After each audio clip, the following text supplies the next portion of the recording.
감사합니다. 할렐루야. 오늘도 하나님 아버지 집을 찾아오신 여러분 모두를 진심으로 환영합니다. 우리 주 예수 그리스도의 은혜와 평강이 늘 함께 하시기를 기원합니다. 옆에 사람하고 인사합니다. 샬롬 샬롬 하고 인사하겠습니다. 샬롬 샬롬. 눈도 마주치시고 이렇게 따뜻한 마음과 정을 담아서 이제 매주 이렇게 인사할 겁니다. 괜찮겠죠? 싫어도 해야 됩니다. 싫어도 해야 됩니다. 여름 성경학교를 받아서 예배를 주제로 말씀을 나누고 있습니다. 지난주에는 삶으로 예배를 드려요 그랬어요. 제사의 결론은 뭐라고 그랬어요? 제사의 결론은 뭐라고요? 향기다 그랬어요. 신앙생활의 결론도 뭐라고요? 향기다. 예수 그리스도의 향기 나는 삶을 사는 것, 그것이 신앙생활의 뭐예요? 결론이다는 말씀을 드렸어요. 오늘은 무너진 재단을 수축하고 라는 제목으로 말씀을 드리고자 합니다. 우선 교회에서 헌법 공부하는 것은 아닌데 대한민국 헌법조항 몇 개를 보도록 하겠습니다. 제20조 1항입니다. 모든 국민은 종교의 자유를 가진다 그랬어요. 제20조 제2항입니다. 국교는 인정되지 않으며 종교와 정치는 분리한다. 우리 대한민국은 국교가 없습니다. 제37조 제2항입니다. 국민의 모든 자유와 권리는 국가안전보장, 질서유지 또는 공공복리를 위하여 필요한 경우에 한하여 법률로서 제한될 수 있으며 제한하는 경우에도 권리의 본질적인 내용을 침해할 수는 없다 이렇게 되어 있습니다. 무슨 얘기냐면 특별한 이유가 아니면 이단이든 사이비 종교든 어떤 종교도 제한하지 않는다는 얘기예요. 최대한 종교의 자유와 권리를 보장하는 것이 대한민국의 헌법입니다. 현재 21세기를 살아가는 우리에게 종교의 자유란 당연한 권리처럼 느껴집니다. 타인에게 자신의 종교를 강요하는 행위는 아주 무례한 행동처럼 보이고 예수님만 믿어야 한다고 주장하는 기독교인들이 고집불통으로 보입니다. 그리고 예수천당 불신지옥하고 외치고 다니면 꼴통이라고 비난을 받기도 합니다. 자녀들은 물론 기독교 이념의 학교나 단체에서도 기독교 신앙을 강제할 수 없는 시대에 우리가 살고 있습니다. 그래서 우리가 신앙생활을 자유롭게 할 수 있기도 합니다만 그래서 온갖 종교들이 우후죽순처럼 생겨나서 마치 종교 박람회장 같은 세상이 되고 말았습니다. 종교의 자유, 참 그럴듯한 말입니다. 그런데 하나님은 어떻습니까? 사람들은 다 한결같이 뭐라고 그래요? 종교는 자유라고 종교의 자유를 외치고 있습니다. 그런데 하나님은 어떻습니까? 종교의 자유를 허락하셨나요? 아무나 믿어라, 아무에게나 예배하라, 너 하고 싶은 대로 해라 그러시나요? 절대로 아닙니다, 여러분. 출애굽기 20장 3절 말씀이죠. 너는 나 외에 다른 신들을 내게 두지 말라 하셨습니다. 출애굽기 23장 13절이죠. 내가 내게 이른 모든 일을 삼가 지키고 다른 신들의 이름은 부르지도 말며 내 입에서 들리게도 하지 말지니라 했어요. 출애굽기 34장 14절 봅니다. 너는 다른 신에게 절하지 말라. 여호와는 질투라 이름하는 질투의 하나님이라고 했습니다. 하나님은 종교의 자유를 전혀 허락하지 않으셨습니다. 하나님을 청종하는 성도들에게는 천대에 이르기까지 복을 내려주신다고 약속하셨지만 다른 신들을 섬기고 우상에게 절하는 자들에게는 3, 4대에 이르기까지 저주와 심판을 내리겠다고도 하셨습니다. 그런데 사람들은 종교의 자유를 주장합니다. 종교의 자유를 고집합니다.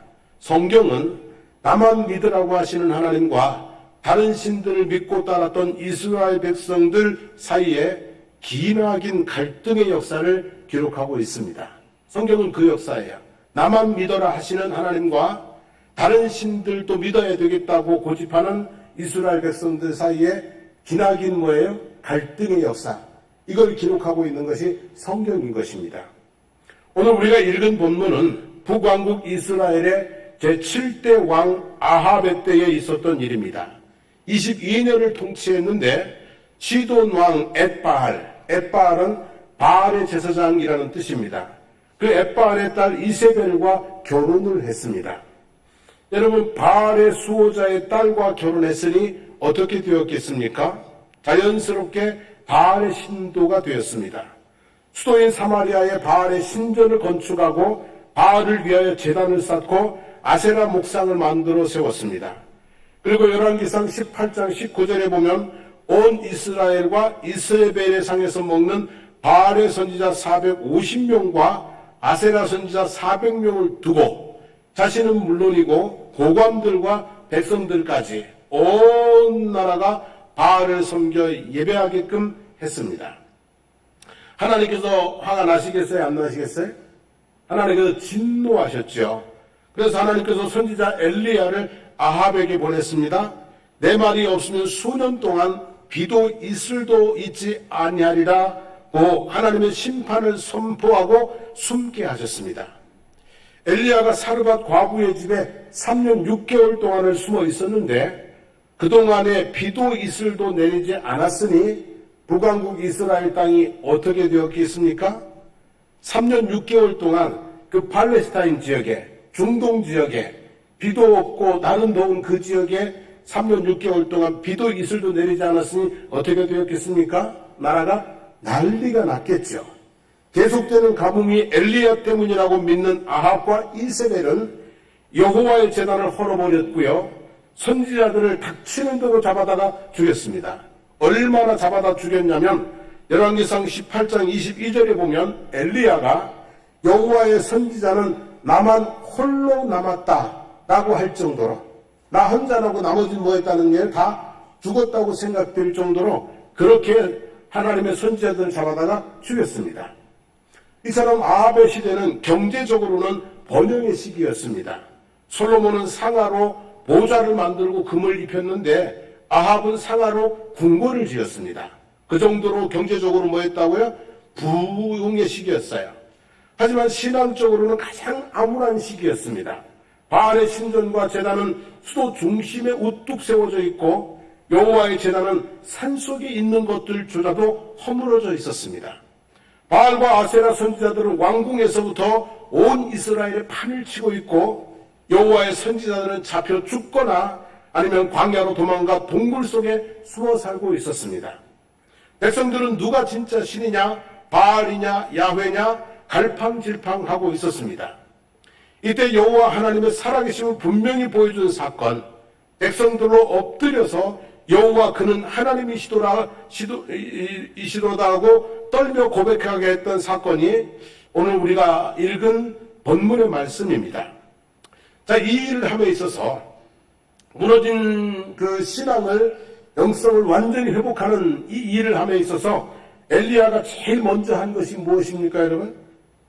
그 일을 함에 있어서 엘리야가 제일 먼저 한 것은 뭐냐면 무너진 여호와의 제단을 수축하되 그랬어요. 무너진 여호와의 제단을 뭐 했다고요? 수축했다. 다시 이렇게 세웠다는 얘기예요. 제사를 드리려면 뭐가 있어야 돼요? 제단이 있어야 돼요. 출애굽기 20장 24절에 보면 내게 토단을 쌓고 그 위에 너의 양과 소로 너의 번제와 화목제를 드리라고 했습니다. 하나님께 드리는 제사니 땅바닥에서 드리지는 말라는 것입니다. 25절에 보면 내가 내게 돌로 단을 쌓거든 다듬은 돌로 쌓지 말라. 내가 정으로 그것을 쪼면 부정하게 함이니라 그랬어요. 제단을 만드는데, 제단을 세우는데 너무 뭐예요? 공들이지 말아라. 돌로 쌓더라도 그냥 있는 돌 그대로 쌓아. 너무 공들이지 말라는 얘기예요. 그리고 26절에 보면 너는 층계로 내 단에 오르지 말라. 내 하체가 그 위에서 드러날까 함이니라 그랬어요. 층계로 오르지 말라는 말은 높이 쌓지 말라는 얘기예요. 층계 10개, 100개 해가지고 높은 제단 쌓지 말고 그냥 평평한 데다가 층계 없이 쌓으라는 얘기예요. 그러니까 너무 크고 웅장하게 만들지도 말라는 말씀인 거죠. 모세가 하나님의 계시를 따라서 번제단을 만들었는데 조각목을 노수로 싸서 만들었습니다. 통나무가 아니라 무슨 나무로요? 조각목. 말 그대로 조각이에요. 조각목을 노수로 싸서 만들었어요. 크기는 가로세로 2.5m, 높이 1.5m입니다. 화려하지도 않고 크지도 않고 높지도 않은 그저 소박한 번제단을 만들었던 것이죠. 제단에 관련된 말씀이 왜 이렇게 소박한지 모르겠어요. 하나님께 제사 드리는 제단 아니에요, 그죠? 근데 너무 말씀이 소박해요. 흙으로 쌓아라. 돌로 쌓으려면 정되지 마라. 번제단을 만들 때에도 조각목에 돛으로 싸서 크기도 뭐예요? 2.5m 가로 세로, 높이 1.5m 정도. 여러분, 왜 크게, 웅장하게, 화려하게 만들려고 하지 않으신 걸까요? 이 제단을? 중요한 것은 제단이 아니라 그 위에서 드려지는 뭐예요? 제사이기 때문에 그런 거예요. 여러분, 교회도 그런 거예요. 교회도 너무 크고 너무 화려하고 너무 고급지게 만드는 것이 하나님이 원하시는 건 아닌 것 같아요.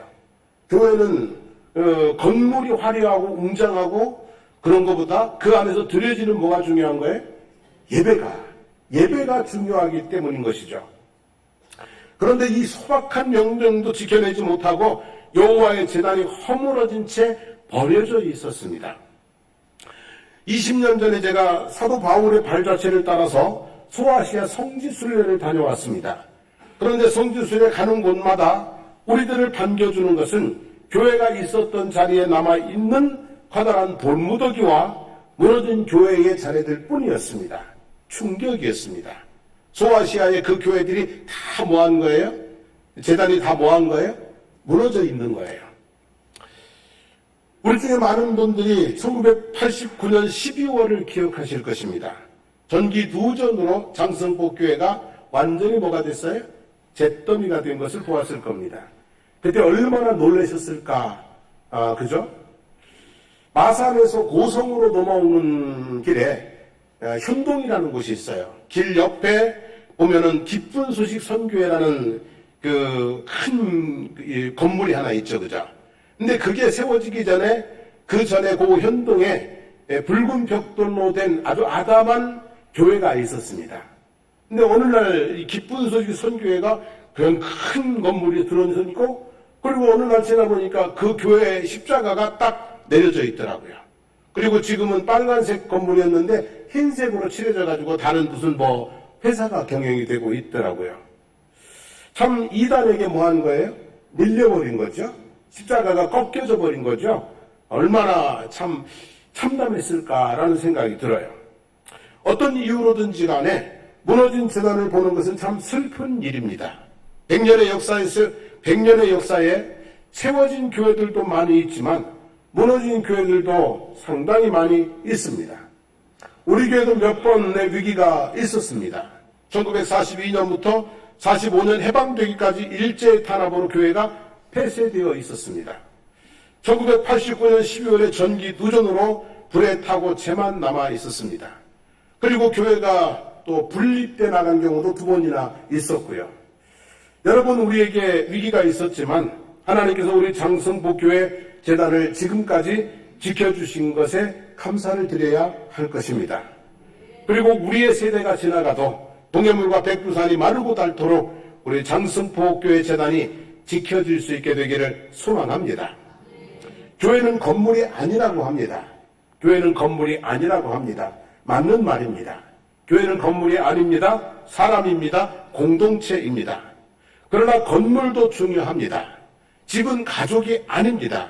그러나 가족들의 편안한 삶을 위해서 적당한 집이 있어야 하는 것처럼 교회는 건물이 아니지만 구원받은 성도들이 모여서 하나님을 예배하고 또 성도의 교제를 나누기 위해서는 적당한 건물이 필요한 것입니다.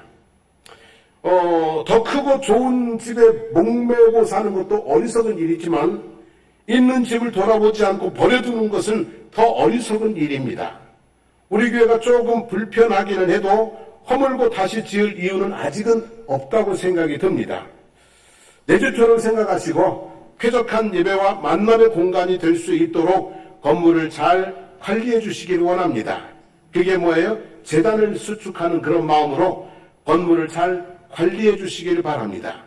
그리고 언제일지는 모르지만 교회를 다시 짓거나 아니면 교회관을 건축해야 될 때가 있을 수도 있습니다. 그때를 위해서 꾸준히 여러분의 형편되는 대로 건축원금도 계속 해주시면 그때 어렵지 않게 새로운 또 우리가 일을 진행할 수 있으리라고 생각합니다. 자, 엘리야가 무너진 제단을 수축하고 제사를 드리는 데 있어서 특징적인 행동 몇 가지가 있습니다. 오늘 이것을 통해서 우리가 회복해야 될, 우리가 수축해야 될 것들이 무엇인가를 생각해 볼 수 있을 것 같습니다. 첫째는요, 12개의 돌을 취해서 제단을 수축을 했습니다. 야곱의 아들들의 지파의 수요를 따라 엘리야가 돌 12개를 취하니 이랬습니다. 이스라엘은 본래 12지파 공동체였습니다. 야곱 때부터 1000년 동안, 야곱 때부터 약 1000년 동안 쭉 그렇게 살아왔습니다. 그런데 솔로몬이 죽은 후에 남북이 분열되면서 남쪽의 2지파, 북쪽의 10지파로 이렇게 쪼개졌습니다. 갈라졌습니다. 엘리야는 북왕국의 선지자이고 갈멜사는 북왕국 땅에 있습니다. 그러니까 엘리야는 북왕국 이스라엘의 선지자고 오늘 갈멜산에서 지금 제단을 건축했는데 갈멜산은 북왕국 이스라엘의 땅에 있습니다. 그러니까 무너진 제단을 수축하는 데 있어서 10개의 돌만 취해도 되지 않았겠어요? 왜냐하면 북왕국 이스라엘은 몇 지파예요? 10지파니까 10개의 돌만 취해도 됐을 건데 굳이 12개를 취했던 것입니다. 남왕국은 다윗 왕조라는 정통성을 가졌고 거룩한 성전에 있는 예루살렘을 가졌으나 온전한 이스라엘이 아닙니다. 북왕국은 이스라엘이라는 이름을 가졌고 10지파를 가졌으나 역시 온전한 이스라엘이 아닙니다. 남과 북이 하나가 되어야 온전한 이스라엘이 되는 것입니다. 그래서 수축해야 될 제단을 12돌을 취했다는 것은 수축해야 될 제단은 돌 제단만이 아니라 이스라엘 12지파 공동체라는 제단도 다시 이렇게 세워져야 된다라는 그런 의미를 담고 있는 행동이라고 생각이 됩니다. 이해되셨죠, 여러분? 그냥 돌 제단만이 아니라 남북으로 쪼개진, 그러면서 서로 싸우고 있는 이 12지파 공동체가 하나로 뭐예요? 회복이 되어야 된다. 하나의 제단으로 세워져야 된다. 이런 의미가 담겨 있다고 봅니다. 오늘날 교회들이 세워야 할 제단은 건물만이 아닙니다. 공동체를 세워야 합니다. 전국을 다녀보아도 건물이 무너진 교회는 찾아보기가 쉽지 않습니다. 이 도시에 있는 대형 교회들은요, 정말 웅장합니다. 야, 기가 눌릴 정도로 정말 웅장합니다. 여러분, 서울의 사랑의 교회 보셨어요? 정말 법원 앞에 웅장한 건물이 세워져 있습니다.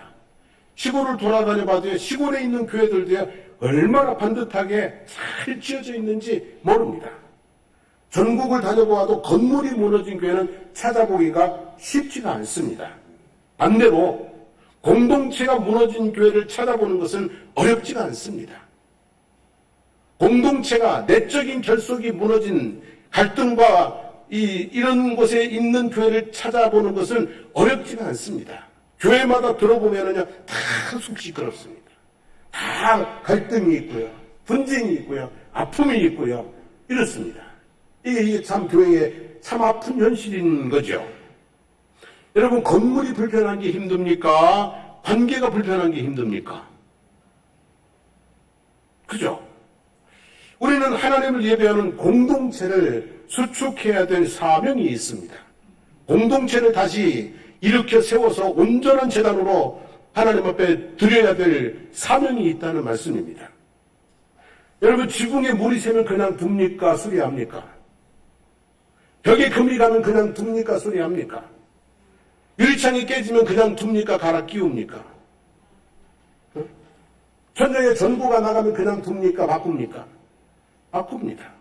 건물은 이렇게 잘 관리를 하는데 1000만원씩 2000만원씩 들여가면서 건물은 관리하고 리모델링도 하고 하는데 왜 공동체는 그냥 둡니까?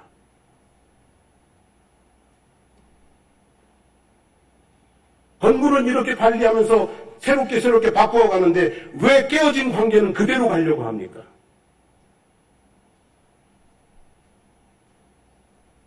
사람이 적다고 친밀한 것도 아닙니다. 오래되었다고 끈끈한 것도 아닙니다. 에베소서 4장 2절로 3절 말씀 같이 읽어봅니다. 모든 겸손과 온유로 하고 오래 참음으로 사랑 가운데서 서로 용납하고 평안에 매는 줄로 성령이 하나 되게 하신 것을 힘써 지키라 그랬습니다. 성령이 하나 되게 하신 것을 힘써 지켜야 됩니다. 힘써 지켜야 되고 무너졌으면 다시 어떻게 해야 돼요? 회복해야 되고, 그래서 이 공동체가 하나님 앞에 온전한 제단으로 드려질 수 있어야 될 줄로 믿습니다. 그래서 우리 한번 같이 고백해 보겠습니다. 제가 하는 대로 여러분도 같이 한번 하겠습니다. 겸손하겠습니다. 온유하겠습니다. 오래 참겠습니다. 사랑하겠습니다. 용납하겠습니다. 하나 되기를 힘쓰겠습니다. 지금 고백한 대로 우리가 신앙의 삶을 살아간다면 우리 장승복교회의 무너진 공동체 재단이 다시 회복되어지고 거기서 하나님을 기쁘시게 하는 예배가 드려질 수 있을 줄로 믿습니다. 두 번째로 이제 엘리야가 한 특이한 행동이 뭐냐면 12통의 물을 부었습니다. 12돌을 취하여 제단을 수축하고 제물을 제단 위에 올려놓았습니다. 그리고 하지 않아도 해서는 안 되는 행동을 합니다. 제단 주위에 도랑을 파괴했습니다. 그리고 12통의 물을 길어다가 제단 위에 부었습니다. 물을 피워야 할 나무는 물에 흥건히 젖었고 도랑에는 물이 가득했습니다. 자, 바알의 선지자들과 목숨 건 대결을 합니다. 그리고 게임의 룰이 뭡니까, 여러분? 목숨 건 대결을 해요. 게임의 룰이 뭐예요? 18장 24절입니다. 불로 응답하는 신이 그가 하나님이시라 그랬어요. 물이 아니라 뭐예요? 불이란 말입니다. 비가 내리기 전에 불이 내려야 됩니다. 바짝 마른 나무를 골라와도 시원찮은 판인데 12통의 물을 부어버렸습니다. 불을 붙이려고 애를 써도 불을 붙일 수 없는 상태를 만들어 버린 것입니다. 한마디로 제정신인 거예요? 아닌 거예요? 제정신 아닌 거죠. 남들이 보면 저 다 뭐 했다고요? 미쳤구나 그러죠. 무엇이 있어야 이런 행동을 할 수 있어요? 무엇이 있어야 이런 행동을 할 수 있어요? 그죠? 믿음이 있어야 이런 행동을 할 수 있는 것입니다. 하나님이 살아계신다. 하나님은 불로 응답하신다. 하나님은 이 제단을 불로 확 태워서 당신의 살아계심을, 내가 하나님의 선지자인 것을, 하나님이 내 기도를 들으시는 것을 보여주실 것이다. 뭐가 있는 거예요? 믿음이 있는 거예요. 그러면 이 엘리야의 행동은 단지 자기의 믿음을 보여주기 위한 행동일까요? 아니면 백성들의 믿음을 회복시키기 위한 행동일까요? 이 일을 통해서 백성들이 하나님을 대한 뭐가 생기도록? 믿음이 회복되도록 백성들의 믿음을 수축하기 위한 행동이었다라고 볼 수 있는 거죠. 도저히 불가능한 상황을 만들어서 죽어버린 믿음, 식어버린 믿음, 이 믿음을 다시 살려내기 위해서 12통의 물을 갖다가 뭐 한 거예요? 붓는, 이해할 수 없는 행동을 했다는 말씀이에요. 히브리서 11장 6절 말씀 한번 같이 읽어봅니다. 믿음이 없이는 하나님을 기쁘시게 하지 못하나니 하나님께 나아가는 자는 반드시 그가 계신 것과 또한 그가 자기를 찾는 자들에게 상 주시는 이심을 믿어야 할지니라 그랬어요. 믿음이 없이는 하나님을 기쁘게 할 수 있다 없다? 없다. 믿음 없는 삶 하나님을 기쁘게 할 수 없어요. 믿음 없는 신앙생활 하나님을 기쁘게 할 수 없어요. 믿음 없는 예배 기도 하나님을 기쁘게 할 수 없어요. 믿음이 있어야, 그래야 하나님이 뭐예요? 기뻐하시는 삶과 신앙을 할 수가 있는 거예요. 그런데 세상은 어떻습니까, 여러분? 목회 데이터 연구소에서 제출한 2023년 한국인 종교 현황입니다. 무종교인이 62.9%입니다. 무종교인이 몇 프로라고요? 62.9%고요. 종교인이 37.1%입니다. 무종교인이 계속 늘어가고 있는 추세입니다. 그리고 종교인 중에 개신교 인구는 16.6%입니다. 개신교 인구는 16.6%고요. 그 중에 4분의 1은 교회를 나오지 않습니다. 그냥 적으면 종교란에는 기독교 적어요. 근데 교회는 안 나와요. 그래서 이런 사람들을 무슨 성도라고 그래요? 가나안 성도. 저는 그래서 가나안 성도라고 해서 가나안을 꿈꾸고 가는 아주 그런 성도냐고 그랬더니 거꾸로 해가지고 안 나가. 교회 안 나오는 성도들을 가난한 성도라고 한대요. 무슨 얘기냐면요. 세상이, 지금 우리가 살고 있는 세상이 비종교적인 세상으로 바뀌어가고 있다는 얘기예요.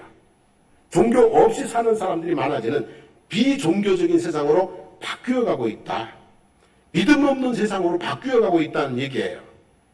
신에 대한 믿음이 세상에 대한 믿음으로, 돈에 대한 믿음으로 바뀌어가고 있는 세상이라는 얘기예요. 왜? 다 되잖아요. 나가서 일하면, 돈 벌면 모든 문제가 다 해결되잖아요. 그래야 안 그래요? 그러니까 이게 믿음 없는 세상으로 바뀌어가고 있다는 얘기예요. 믿음 회복이 절실한 세대인 것이죠. 무너진 믿음이 다시 세워지고 흔들리는 믿음이 다시 견고해지고 차갑게 식어버린 믿음이 뜨거워지는 믿음의 회복이 필요합니다. 믿음에 이르는 길은 세 가지가 있습니다. 지식으로 믿음에 이르는 길이 있고요. 경험으로 믿음에 이르는 길이 있고요. 믿어서 믿음에 이르는 길이 있어요. 기독교 신앙은 뭘까요? 기독교 신앙은요, 믿음으로 믿음에 이르는 길이에요. 하나님이 천지만물의 창조자라는 걸 어떻게 알아, 우리가? 가볼 수 있어. 눈으로 확인할 수 있어. 그냥 뭐 하는 거예요? 믿음으로 믿음에 이르게 되는 거예요. 근데 여러분, 이 믿음이요, 믿고 싶다고 되고 안 믿고 싶다고 안 되고 그런 것도 아니에요. 믿음은 그냥 뭐예요? 은혜인 거예요. 저는 교회 갔는데 다 믿어지더라고요. 그래서 목사가 되기도 했지만 믿음은 하나님의 은혜인 것이죠. 그래서 교회와 온 성도들의 믿음이 회복될 수 있도록 우리가 그렇게 기도해야 될 줄로 믿습니다. 간질하는 귀신 들린 아들을 둔 아버지가 있었어요. 예수님께서 말씀하셨어요. 할 수 있거든요. 무슨 말이냐? 믿는 자에게 능치 못한 일이 없느니라. 그랬더니 이 아버지가 이렇게 외쳤어요. 주여, 나의 믿음 없는 것을 도와주세요. 나의 믿음 없는 것을 도와주소서. 내가 당신을 뭐하게 해요? 믿게 해주소서. 그래서 믿음대로 역사가 일어나는 삶이 되게 해주소서 그랬어요. 여러분, 나의 믿음 없는 것을 도와주소서. 우리의 믿음 없는 것을 도와주소서. 우리의 이 믿음 없는 세대 속에서 믿음으로 살아가는 나와 우리 자녀들, 우리 교회가 되게 해달라고 늘 하나님 앞에 간절히 기도할 수 있기를 바랍니다. 세 번째는요, 저녁 소재 드릴 때에 하나님 앞에 나아가서 기도를 시작을 했어요. 저녁 소재 드릴 때에 이르러 그랬어요. 여기 이르다라는 말을 하다 보니 저녁 소재 드릴 시간이 되었다는 것일까요? 아니면 준비해놓고 그 시간이 되어서 하나님 앞에 기도하러 나갔다는 걸까요? 제 생각엔 후자인 것 같아요. 여러분 생각도 그렇죠, 그죠? 바알의 선지자들이 먼저 바알에게 제사를 드렸어요. 아침부터 정오까지 마치 무당이 구슬하듯이 말이죠. 바알의 이름을 부르면서 제단 주위에서 광란에 춤을 추었어요. 그래도 정오가 지나도록 저녁 소재 드릴 시간 오후 3시쯤이거든요. 그러니까 아침 한 6시쯤 했다고 보면 9시쯤 했다고 보면 한 6시간 된 거죠. 그때도 응답이 없어요. 그러니까 이제 막 칼로 자기 몸을 막 긋고 창으로 막 상대방을 찌르고 막 그러면서 피해 제사를 막 드리는 거예요. 그래도 응답이 없어요. 엘리야가 백성들을 불러 모았어요. 제 생각에는 아마도 정오쯤일 것 같아요. 쟤들에게 오전 시간 줬으니까 오후 시간은 자기 시간이니까 정오 시간이 되어서 백성들을 불러 모았어요. 제단을 수축했어요. 또랑을 팠어요. 물을 길어다가 붓게 했어요. 그리고 공식적인 제사 시간인 저녁 소재 드리는 시간이 되었을 때에 그때 엘리야가 하나님의 제단 앞에 무릎을 꿇고 하나님 앞에 뭘 드리기 시작해요? 기도를 드리기 시작을 했던 거죠. 여러분, 삶을 살아가는 데 있어서 정한 시간은 대단히 중요합니다. 정한 시간. 학교 어떻게 합니까, 여러분? 정한 시간에 가고 옵니다. 직장은 어떻습니까? 정한 시간에 가고 옵니다. 만남 어떻습니까? 정한 시간에 만나고 헤어집니다. 시도 때도 없이 학교 가면 공부 가르쳐 줍니까? 시도 때도 없이 학교 가면 공부 가르쳐 주냐고요? 혼나죠, 그죠? 야, 이놈아, 이제 오면 어떡해? 벌써 가면 어떡해? 막 이래야 되잖아요. 시도 때도 없이 직장 출근하면 월급 줍니까? 시도 때도 없이 자기 마음대로. 그럼 어떻게 돼요? 회사 안 다녀봤어요? 시도 때도 없이 회사 가면 쫓겨납니다. 시도 때도 없이 찾아가면 만나줍니까? 내가 좋아한다고? 고발당합니다. 스토커라고. 여러분, 하나님은 그러시지는 않아요. 하나님은 우리가 시도 때도 없이 찾아와도 무시로 기도해도 잠자가다가도 주여 기도해도 되는데요. 그래도 하나님도 정한 시간 좋아하십니다. 정한 예배 시간, 정한 기도 시간을 하나님은 좋아하십니다. 엘리야가 저녁 소재 드릴 때 하늘에서 불을 내리셨고, 베드로와 요한이 제9시 기도 시간에 날 때부터 걷지 못한 사람이 일어나는 기적을 보게 하셨습니다. 개인적인 예배와 기도 좋습니다. 신앙생활에 크게 도움이 됩니다. 하지만 공식적인 예배와 기도를 소홀히 해서는 아니 됩니다. 한국교회 예배가 무너지고 있습니다. 인정하십니까? 한국교회 예배가 무너지고 있습니다. 히브리서 10장 25절에 보면 모이기를 패하는 어떤 사람들의 습관과 같이 되지 말라고 했는데 4명, 4명 중에 1명이 교회를 안 나옵니다. 20, 30대는 3명 중에 1명이 교회를 안 나옵니다. 교회를 정기적으로 출석하는 교인들 중에도 70%는 주일 예배, 오전 예배 딱 한 번으로 끝납니다. 30%가 오후 예배, 수요일 예배, 금요일 예배 나옵니다. 새벽 기도는 전체 교인들 중에 5% 정도밖에 안 나옵니다. 100명 중에 5명, 200명이면 10명, 1000명이면 뭐 한 100명, 50명, 그냥 5% 정도밖에 새벽 기도를 안 나옵니다. 모이기를 힘쓰던 습관을 버리고 모이기를 패하는 습관에 길들여져 가고 있습니다, 지금. 여러분, 손님이 오지 않으면 가게가 어떻게 돼요? 그죠? 손님이 오지 않으면 가게가 문을 닫듯이 성도들이 안 모이니까 예배가 문을 닫고 있습니다. 새벽기도 문 닫은 교회 많습니다. 금요기도에 문 닫은 교회, 구역예배 문 닫은 교회, 수요일 예배 문 닫은 교회, 주일 오후 예배 문 닫은 교회. 그래서 주일 예배 한 번만 문 연 교회들이 계속 늘어가고 있습니다. 그러다가 어떻게 돼요? 이제는 마지막에는 교회 문을 닫는 것입니다. 우리가 문 닫는 교회가 되고 싶지는 않으시죠? 예배가 하나씩 문 닫는 그런 교회가 되고 싶지는 않으시죠? 아니, 그렇지 않아요? 맞아요? 우리가 교회에 예배가 하나씩 문 닫는 그런 교회가 되고 싶지는 않으시잖아요. 그렇다고 보면 우리가 모이기를 힘쓰고 전도하기를 힘써야 돼요. 우리가 지금 모이는 것보다 좀 더 이렇게 모이기를 힘써야 돼요. 정한 시간, 정한 예배에 부지런히 참석할 수 있기를 원합니다. 수요일, 금요일 다시 오시기 힘드시면은요, 오신 김에 주일 오후 예배까지 꼭 드리고 가시기를 바랍니다. 아멘 소리 안 나오죠.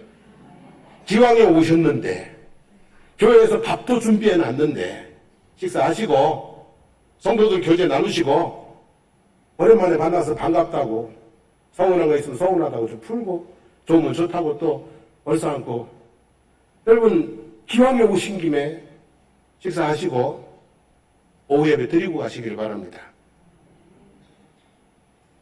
못하겠다 이거죠, 이제. 기왕에 오신 김에. 수요일날 챙겨가지고 금요일날 다시 오기는 힘들잖아요, 그죠? 오신 김에 한 번 더 식사하시고, 성도의 교제 나누시고, 오후 시간 돼서 찬양도 하시고, 말씀도 듣고, 기도도 하고, 그러고 가시게 되기를 바랍니다. 그리고요, 한국교회의 동력은 새벽기도였어요, 그죠? 옛날부터. 근데 한국교회가 이제 새벽기도가, 제가 지금 새벽기도 보면서 이분들 안 나오시면 새벽기도 누가 나오겠나, 그런 걱정이 들어요. 시편 46편 5절 말씀 봅니다. 하나님이 그 성 중에 계심에 성이 흔들리지 아니할 것이라 새벽에 하나님이 도우시리로다. 여러분, 삶에 도움이 절실히 필요할 때는 새벽을 깨워보시기를 원합니다. 아무튼 이렇게 우리가 무너진 재단을 수축하되 그랬는데 오늘 꼭 기억하면 좋겠어요. 공동체가 회복되기를 원합니다. 공동체가.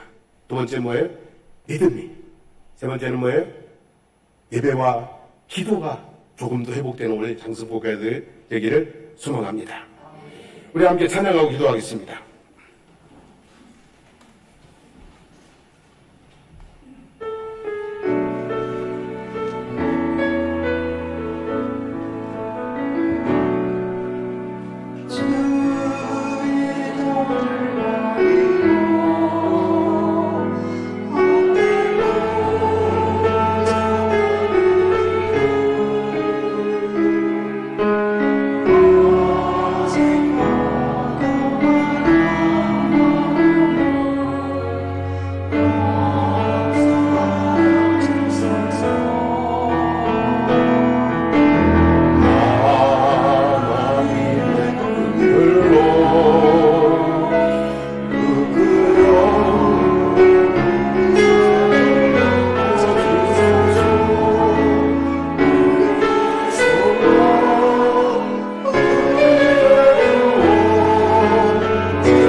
말씀 붙들고 한번 기도하기를 원합니다.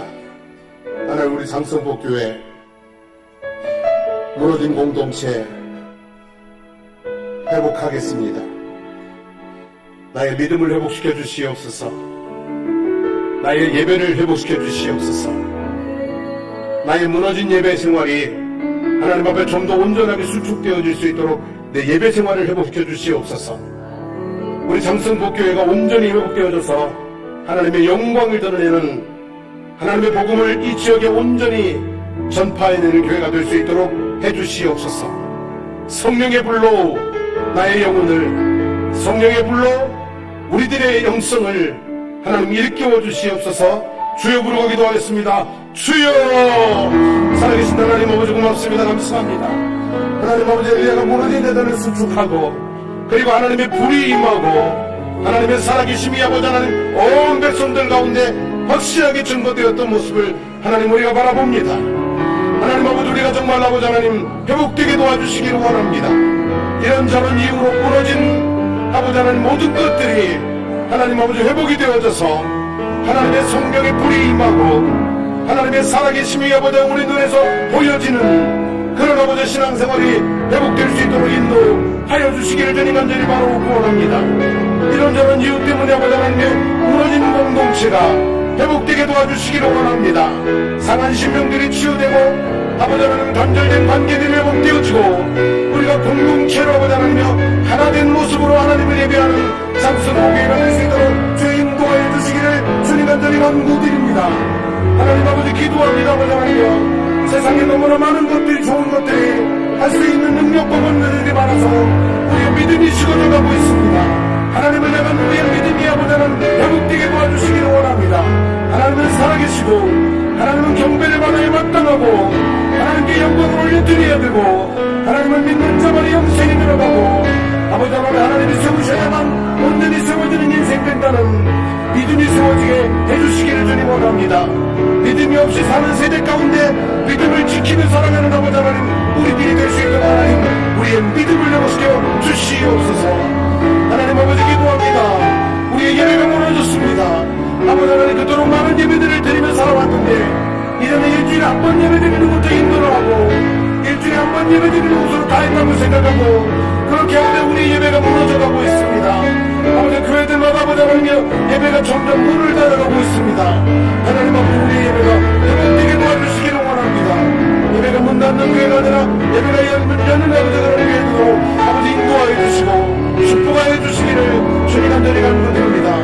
하나님 아버지 온전히 회복되어지는 하나님의 성령의 불이 임하는 교회가 되게 하여 주시옵소서.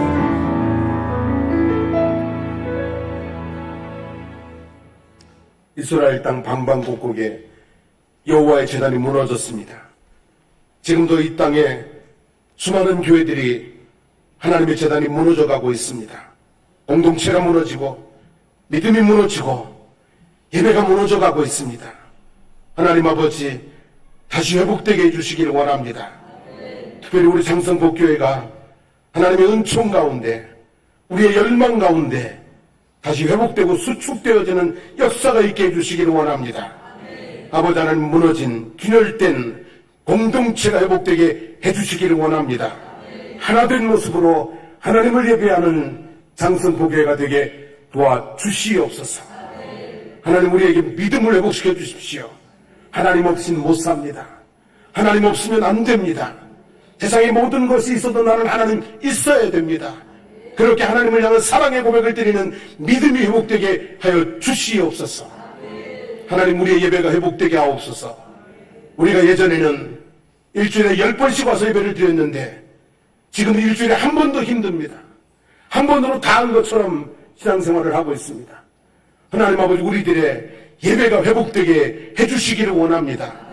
무너진 예배가 한 번 더 수축되고 회복되어지고 하나님을 찾아 하나님께 영광 올려드리는 신앙생활 할 수 있도록 인도해 주시기를 원합니다. 그러는 가운데 우리 성도들의 심령 가운데 성령의 불이 임하고 우리 예배 가운데 우리 교회 가운데 성령의 불이 임하고 성령의 역사가 나타나는 그런 모습을 있기를 간절히 소망합니다. 우리의 마음을 새롭게 하여 주시고 우리의 삶 가운데 하나님의 빛이 임하게 되기를 소망합니다. 이제는 우리 주 예수 그리스도의 하나님 은혜와 하나님 우리 아버지의 영원 무궁하신 사랑하심과 성령님의 감화감동 충만 교통케 하시는 역사가 공동체의 회복을 위해서 나의 믿음과 예배의 회복을 위해서 기도하고 힘쓰기를 다짐하는 성도들 머리머리 위에 삶의 모든 걸음들 가운데 우리 장승복교회와 거제지역과 나라와 민족과 세계 열방들 가운데 이제부터 영원토록 함께 하시기를 간절히 축원하옵나이다. 아멘.